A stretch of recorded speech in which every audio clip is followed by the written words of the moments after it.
Hello everyone. आज की इस वीडियो में हम डिस्कस करेंगे साइकोलॉजी के कुछ इंपॉर्टेंट क्वेश्चंस जो मेनली प्रीवियस एचपी टेट के एग्ज़ाम में ये क्वेश्चंस पूछे गए थे। तो फ्रेंड्स, इन क्वेश्चंस के मैं आपको जितने भी आंसर बताऊंगा वो आंसर की के अकॉर्डिंग ही बताऊंगा जो एचपी बॉस धर्मशाला ने जारी की थी। तो फ्रेंड्स, आपने क्या करना है, इन क्वेश्चंस के शॉर्ट फॉर्म में नोट्स जरूर बना लेने हैं क्योंकि रिवीजन के टाइम ये क्वेश्चंस आपको काफ़ी हेल्पफुल साबित होंगे। तो फ्रेंड्स, अगर आप एचपी टेट की तैयारी कर रहे हो तो इसके लिए भी मैंने एक अलग से प्लेलिस्ट बनाई है जिसका लिंक मैंने डिस्क्रिप्शन बॉक्स में दे दिया है। आप वहां पर जाकर वीडियोस देख सकते हो। वहां पर आपको एचपी टेट के रिगार्डिंग 100 प्लस प्लस वीडियोस आपको देखने को मिलेंगी। तो फ्रेंड्स, वीडियो को शुरू करते हैं। क्वेश्चन नंबर फर्स्ट में बोला गया कि पियाजे के अनुसार अहम केंद्रित क्या है। काफ़ी इंपॉर्टेंट क्वेश्चन है। अकॉर्डिंग टू पियाजे ईगोसेंट्रिक क्या है अकॉर्डिंग टू पियाजे के अनुसार। तो क्वेश्चन नंबर फर्स्ट का जो राइट आंसर है वो आपका ऑप्शन नंबर ए है। बालक विश्व का केंद्र है और हर चीज़ उसके इर्द गिर्द घूमती है। Child is the centre of world and everything revives around him. ये प्याजे के अनुसार अहम केंद्रित है। अकॉर्डिंग टू प्याजे, egocentric is child is the centre of world and everything revives around him. तो ऑप्शन नंबर ए जो है इस क्वेश्चन का करेक्ट आंसर है। तो फ्रेंड्स, आपने इन क्वेश्चंस के शॉर्ट फॉर्म में नोट्स जरूर बना लेने हैं क्योंकि रिवीजन के टाइम ये क्वेश्चंस आपको काफ़ी हेल्पफुल साबित होंगे। क्वेश्चन नंबर सेकंड में बोला गया है, क्वेश्चन नंबर सेकंड बोलता है कि मानसिक विकास की मूर्त सक्रिय अवस्था में सामान्यतः किस आयुक्त को शामिल किया जाता है। Concrete operational stage of cognitive development age range. तो इसकी जो रेंज है वो क्या है। क्वेश्चन नंबर 2 का जो करेक्ट आंसर होगा वो आपका ऑप्शन नंबर सी है। लगभग 7 वर्ष से लेकर 11 वर्ष तक। अबाउट 7 to 14 ईयर्स जो है इस क्वेश्चन का राइट आंसर है। मानसिक विकास की जो मूर्त संक्रिय अवस्था है, कंक्रीट ऑपरेशनल स्टेज है, सामान्यता किस आयु को शामिल किया गया है, आयु वर्ग को, वो लगभग 7 से 11 वर्ष तक। तो ऑप्शन नंबर सी जो है इस क्वेश्चन का राइट आंसर है। क्वेश्चन नंबर थर्ड में बोला गया कि निम्न में से कौन सी विधि विशेष योग्यता आवश्यकता वाले बच्चों के अध्ययन में सहायक है। Which of the following methods helps to study children with special needs. काफ़ी इंपॉर्टेंट क्वेश्चन है। तो कौन सी विधि है जो विशेष योग्यता यानी कि आवश्यकता वाले बच्चों के अध्ययन में सहायक है। क्वेश्चन नंबर थर्ड का जो राइट आंसर है वो आपका ऑप्शन नंबर डी है। केस स्टडी विधि जो है, केस स्टडी मेथड जो है वो विशेष आवश्यकता वाले बच्चों के अध्ययन में काफ़ी सहायक होती है। तो ऑप्शन नंबर डी इस क्वेश्चन का राइट आंसर है। Case study method helps to study children with special needs. तो ऑप्शन नंबर डी इस क्वेश्चन का करेक्ट आंसर है। क्वेश्चन नंबर फोर्थ पे चलते हैं। क्वेश्चन नंबर फोर्थ में बोला गया कि किसने कहा था कि वंशानुक्रम व्यक्ति की जन्मजात विशेषताओं का पूर्ण योग है। Who said heredity is a sum total of inborn individual traits. काफ़ी इंपॉर्टेंट क्वेश्चन है। क्वेश्चन नंबर फोर्थ का जो करेक्ट आंसर होगा वो आपका ऑप्शन नंबर बी है। ये वी एन झा ने कहा था। इसने वी एन झा ने कहा था कि वंशानुक्रम जो है वो व्यक्ति की जन्मजात विशेषताओं का पूर्ण योग है। Heredity is a sum of total inborn individual traits. तो ऑप्शन नंबर बी जो है इस क्वेश्चन का करेक्ट आंसर है।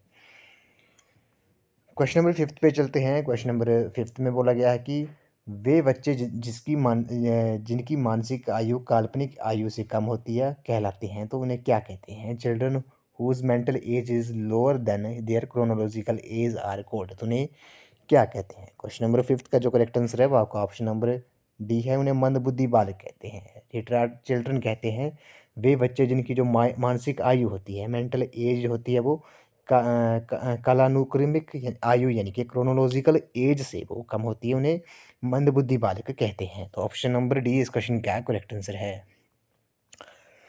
क्वेश्चन नंबर सिक्स पे चलते हैं। क्वेश्चन नंबर सिक्स में बोला गया है कि निम्न में से शब्दों को ना पहचान पाना किस प्रकार की अधिगम अपंगता है। Not being able to recognise words in which kind of learning disability. तो इस क्वेश्चन का जो करेक्ट आंसर है क्वेश्चन नंबर सिक्स का वो आपका ऑप्शन नंबर डी है। नन ऑफ दीज जो है इनमें से कोई नहीं जो है इस क्वेश्चन का राइट आंसर है। ये शब्दों को समझना ना पहचान पाना किस प्रकार का अधिगम अपंगता है। ऑप्शन नंबर डी इस क्वेश्चन का राइट आंसर है।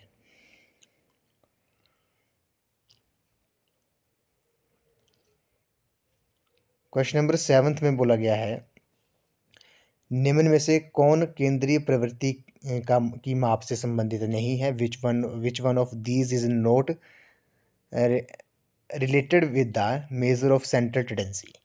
काफ़ी इंपॉर्टेंट क्वेश्चन है। क्वेश्चन नंबर सेवन का जो राइट आंसर है वो आपका ऑप्शन नंबर डी है। मानक विचलन जो है, स्टैंडर्ड डेविएशन जो है, वो केंद्रीय प्रवृत्ति की माप से संबंधित नहीं है। रिलेटेड नहीं है, सेंटर टेंडेंसी के मेजर से ये संबंधित नहीं है। बाकी मीन मोड मीडियन जो है वो ये तीनों जो है वो सेंटर टेंडेंसी से सेंटर टेंडेंसी से ये रिलेटेड है। स्टैंडर्ड डेविएशन जो है वो रिलेटेड नहीं है। तो ऑप्शन नंबर डी इस क्वेश्चन का करेक्ट आंसर है। क्वेश्चन नंबर 8 में बोला गया है कि प्रत्यक्षीकरण के प्रत्यय या अवधारणा को किसने विकसित किया है। Who developed the concept of perception.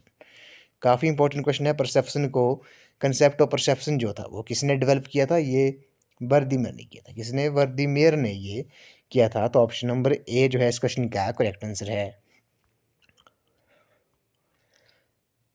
Question number 9 पे चलते हैं। क्वेश्चन नंबर 9 में बोला गया कि व्यवहार निम्न में से किस प्रकार के अध्यापन पर बल देता है। The school of behaviourism focuses on studying. तो व्यवहार निम्न में से किस व्यवहार के अध्यापन पर बल देता है। क्वेश्चन नंबर 9 का जो करेक्ट आंसर है वो आपका ऑप्शन नंबर ए है, केवल बाह्य व्यवहार पर। Only behaviour, overt behaviour only जो है इस क्वेश्चन का राइट आंसर है। व्यवहार जो है वो निम्न में से किस व्यवहार के अध्यापन पर बल देता है। वे केवल बाह्य व्यवहार पर बल देता है। क्वेश्चन नंबर 10 पे चलते हैं। क्वेश्चन नंबर 10 में बोला गया कि निम्न में से कौन से केंद्रीयवर्ती मान पर सुदूर प्राप्तांकों का सर्वाधिक प्रभाव पड़ता है। Which of the following is affected most by extreme scores. तो क्वेश्चन नंबर 10 का जो करेक्ट आंसर है वो आपका ऑप्शन नंबर बी है, अंकगणित औसत जो है, अर्थमेटिक मीन जो है इस क्वेश्चन का राइट आंसर है। क्वेश्चन नंबर 11 में बोला गया कि 6, 7, 8, 9 तथा 2 का क्रमशः माध्य एवं मानक विचलन क्या होगा। What is the mean and standard deviation of 6, 8, 9 and 2 respectively. तो क्वेश्चन नंबर 11 का जो करेक्ट आंसर है वो आपका ऑप्शन नंबर ए है, 6.4 एंड 2.43 जो है इस क्वेश्चन का राइट आंसर है। आपको पता होगा जो मीन होता है, मीन कैसे निकालते हैं, वो सम ऑफ गिवन ऑब्जर्वेशन, जो ऑब्जर्वेशन दी हैं उनका सम और टोटल नंबर ऑफ ऑब्जर्वेशन से उसे डिवाइड करते हैं, जो जिससे मीन निकलता है। तो ऑप्शन नंबर ए इस क्वेश्चन का करेक्ट आंसर है। क्वेश्चन नंबर 12 में बोला गया है, काफ़ी इंपॉर्टेंट क्वेश्चन है। क्वेश्चन नंबर 12 में बोला गया कि शैक्षिक मूल्यांकन में निम्न में से कौन सा क्षेत्र शामिल नहीं है। What are the fields not covered in co scholastic evaluation. तो क्वेश्चन नंबर 12 का जो करेक्ट आंसर है वो आपका ऑप्शन नंबर सी है, शैक्षिक विषय जो हैं, एकेडमिक सब्जेक्ट्स जो हैं इस क्वेश्चन का करेक्ट आंसर है। ये सह शैक्षिक मूल्यांकन में निम्न में से शैक्षिक विषय जो है, एकेडमिक सब्जेक्ट जो है वो शामिल नहीं है। तो ऑप्शन नंबर सी इस क्वेश्चन का करेक्ट आंसर है। क्वेश्चन नंबर 13 पे चलते हैं। क्वेश्चन नंबर 13 में बोला गया कि मूल्यांकन डैश है, इवैल्यूएशन इज। तो इवैल्यूएशन क्या है। क्वेश्चन नंबर 13 का जो राइट आंसर है वो आपका ऑप्शन नंबर सी है, ए और बी दोनों जो हैं, बोथ ए एंड बी। मूल्यांकन जो है वो केवल गुणात्मक है और केवल मात्रात्मक है। Evaluation is only qualitative and quantitative. तो ऑप्शन नंबर सी इस क्वेश्चन का राइट आंसर है। क्वेश्चन नंबर 14 पे चलते हैं। कहावत है कि अंगूर खट्टे हैं संबंधित है। द प्रोवर्ब ग्रेप्स आर सोर इज रिलेटेड। तो कहावत है कि अंगूर खट्टे हैं संबंधित है, ये किससे संबंधित है। क्वेश्चन नंबर 14 का जो राइट आंसर है वो आपका ऑप्शन नंबर डी है, ये प्रतिपायन से है, रैशनलाइजेशन से ये रिलेटेड है। तो ऑप्शन नंबर डी इस क्वेश्चन का करेक्ट आंसर है। क्वेश्चन नंबर 15 पे चलते हैं। इनमें से कौन सा अधिगम आकलन में नहीं आता है। Assessment for learning takes into account the following except. तो इनमें से कौन सा अधिगम जो है वो आकलन में नहीं आता है। क्वेश्चन नंबर 15 का जो करेक्ट आंसर है वो आपका ऑप्शन नंबर बी है, अधिगम तरीका जो है, लर्निंग स्टाइल जो है इस क्वेश्चन का राइट आंसर है, ये अधिगम आकलन में नहीं आता है। क्वेश्चन नंबर 16 पे चलते हैं। बालिका के समाजीकरण में पाठशाला का स्थान होता है। The place of school, the place of school in socialisation of child is. तो क्वेश्चन नंबर 16 का जो राइट आंसर है वो आपका ऑप्शन नंबर ए है, परिवार के बाद। जो बालक के समाजीकरण में जो पाठशाला का स्थान होता है वो परिवार के बाद होता है, पहला स्थान जो होता है वो परिवार का होता है। तो ऑप्शन नंबर ए जो है इस क्वेश्चन का राइट आंसर है।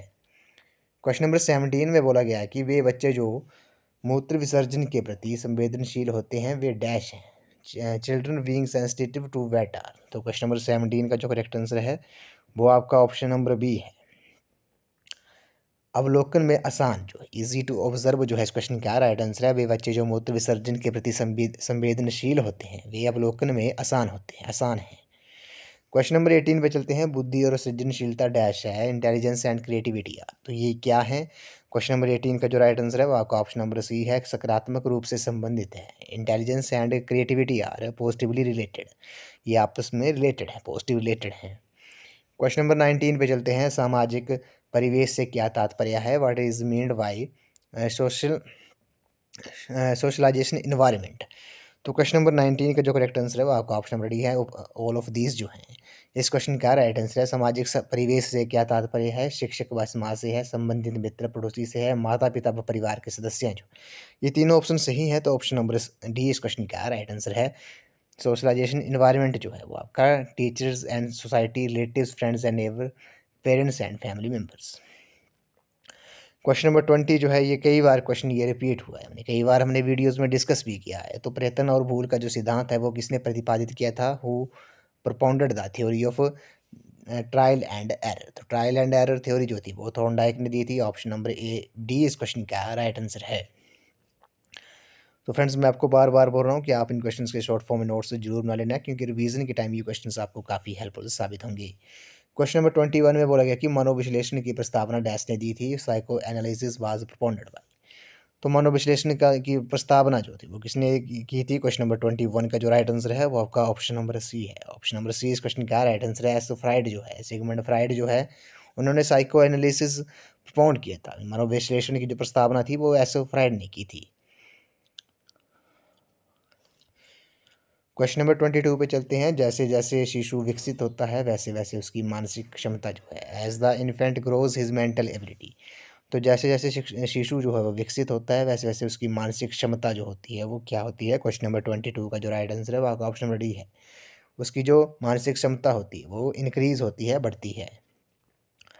क्वेश्चन नंबर 23 पे चलते हैं। माता पिता के पारस्परिक संबंध बालक के व्यक्तित्व को कैसे प्रभावित करते हैं। How far does the mutual relationship of parents influence child personality.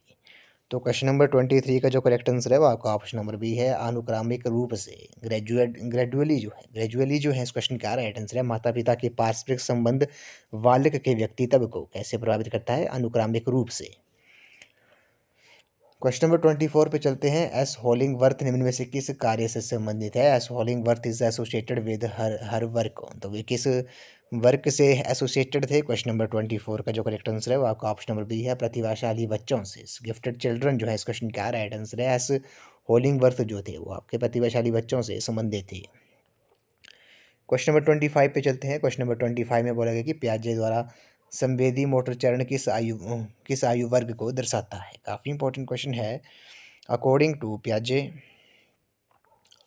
पियाजे sensory motor stage includes dash age group. तो ये किस एज ग्रुप से संबंधित है सेंसरी मोटर जो था। क्वेश्चन नंबर 25 का जो करेक्ट आंसर क्वेश्चन नंबर 25 का जो करेक्ट आंसर है वो आपका ऑप्शन नंबर सी है। बर्थ से लेकर 2 वर्ष तक, जन्म से 2 वर्षों तक जो आयु है वो पियाजे के अनुसार संवेदी मोटर चरण है। तो ऑप्शन नंबर सी इस क्वेश्चन का करेक्ट आंसर है। अकॉर्डिंग टू पियाजे sensory motor stage includes birth to 2 years age group. Question number 26 पे चलते हैं। उत्तर बाल्यावस्था को निम्न में से भी जाना जाता है। काफ़ी इंपॉर्टेंट क्वेश्चन है ये।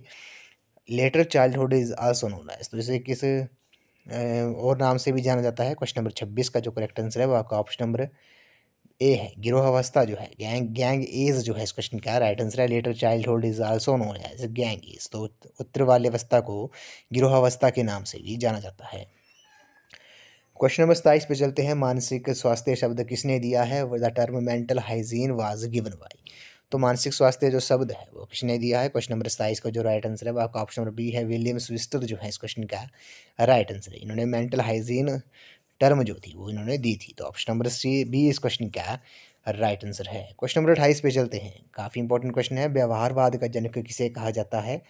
Who is the father of behaviourism. तो बिहेवियरिज्म का जो फादर है, जनक है, वो किन्हें कहा जाता है। क्वेश्चन नंबर 28 का जो राइट आंसर है वो आपका ऑप्शन नंबर सी है, जे.बी. वाटसन जो है इस क्वेश्चन का करेक्ट आंसर है। क्वेश्चन नंबर 29 पे चलते हैं। क्वेश्चन नंबर 29 में बोला गया है कि सुपर ईगो पराहम इड का पूर्ण विपरीत है, ये कथन है। The super ego is the direct antithesis of it, this statement is. तो ये स्टेटमेंट कैसी है। क्वेश्चन नंबर 29 का जो करेक्ट आंसर है वो आपका ऑप्शन नंबर बी है। ये जो टर्म है, ये जो स्टेटमेंट है वो ट्रू है। तो ऑप्शन नंबर बी इस क्वेश्चन का करेक्ट आंसर है। The super ego is the direct antithesis of it, this statement is true. तो ऑप्शन नंबर बी इस क्वेश्चन का करेक्ट आंसर है। इस वीडियो का लास्ट क्वेश्चन है, ये काफ़ी इंपॉर्टेंट क्वेश्चन है, कई बार पूछा भी गया है। बुद्धि लब्धि की गणना करने का सूत्र क्या है। The formula for calculating intelligence question IQ. IQ निकालने के लिए आपको पता होगा फॉर्मूला जो होता है वो होता है mental as upon chronological S multiply जो 100 है। इससे आप IQ निकाल सकते हैं। तो ये किस ऑप्शन में है? क्वेश्चन नंबर 30 का जो करेक्ट आंसर है वो आपका ऑप्शन नंबर बी है। Mental as upon chronological S multiply 100, मानसिक आयु बटा वास्तविक आयु गुणा 100 जो है, इससे आप IQ निकाल सकते हैं। तो ऑप्शन नंबर बी जो है इस क्वेश्चन का करेक्ट आंसर है। तो फ्रेंड्स आज की इस वीडियो में बस इतना ही। आज हमने साइकोलॉजी के कुछ इंपॉर्टेंट क्वेश्चन डिस्कस किए जो प्रीवियस HP टेट के एग्ज़ाम में क्वेश्चंस पूछे गए थे। तो फ्रेंड्स इन क्वेश्चंस के मैंने आपको जितने भी आंसर बताए वो आंसर की के अकॉर्डिंग ही बताए हैं जो HP बॉस धर्मशाला ने जारी की थी। तो फ्रेंड्स आपने इन क्वेश्चंस के शॉर्ट फॉर्म में नोट्स जरूर बना लेने हैं क्योंकि रिवीजन के टाइम ये क्वेश्चंस आपको काफ़ी हेल्पफुल साबित होंगे। तो फ्रेंड्स अगर आप HP टेट की तैयारी कर रहे हो तो इसके लिए भी मैंने एक अलग से प्लेलिस्ट बनाई है जिसका लिंक मैंने डिस्क्रिप्शन बॉक्स में दे दिया है। आप वहाँ पर जाकर वीडियोस देख सकते हो। वहाँ पर आपको HP टेट के रिगार्डिंग 100 वीडियोस आपको देखने को मिलेंगी। तो फ्रेंड्स आई होप आपको वीडियो पसंद आई होगी। तो वीडियो को ज़्यादा से ज़्यादा लाइक शेयर एंड कमेंट जरूर कर दें। तो आज की इस वीडियो में बस इतना ही। तो थैंक यू फ्रेंड्स।